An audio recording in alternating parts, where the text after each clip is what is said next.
Sir location లో ఉన్నాను sir. Sir వస్తున్నా. అమ్మా నాన్నకి ఎలా ఉంది? మందులకు 10,000 అవుతాయా? నా దగ్గర ఒక 4,000 ఉన్నాయమ్మా, అవి పంపిస్తాను. ఒక్కరోజు టైం ఇవ్వు, మిగతావి కూడా పంపించేస్తా. Sir 560 rupees sir. QR code ఉందా? అయిపోయింది. Thank you sir. అబ్బా పెట్రోల్ అయిపోయింది. ఏమైంది అంకుల్? పెట్రోల్ అయిపోయింది బాబు. పదండి నేను నెట్టుతాను. పర్వాలేదు. అరే మీరు బండి ఎక్కండి, నేను వెనకాల నుంచి నెట్టుతాను, వెళ్ళిపోదాం. థ్యాంక్స్ బాబు. వెళ్ళొస్తాను అంకుల్. ఇదిగో ఈ 100 రూపాయలు ఉంచుకో.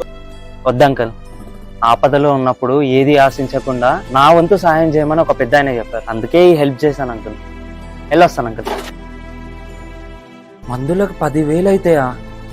నా దగ్గర ఒక 4,000 ఉన్నాయమ్మా, మిగతాయి నాకు ఒక్కరోజు టైం ఇస్తే అరేంజ్ చేస్తా. 10,000 ఫోన్ పే చేసిండేంది నా మెసేజ్. ఎవరైనా ఆపదలో ఉన్నప్పుడు ఏది ఆశించకుండా నీ వంతు సహాయం చేయి, మీ నాన్నగారు జాగ్రత్త.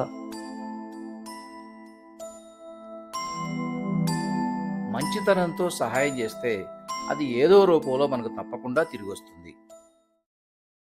Download ShareChat.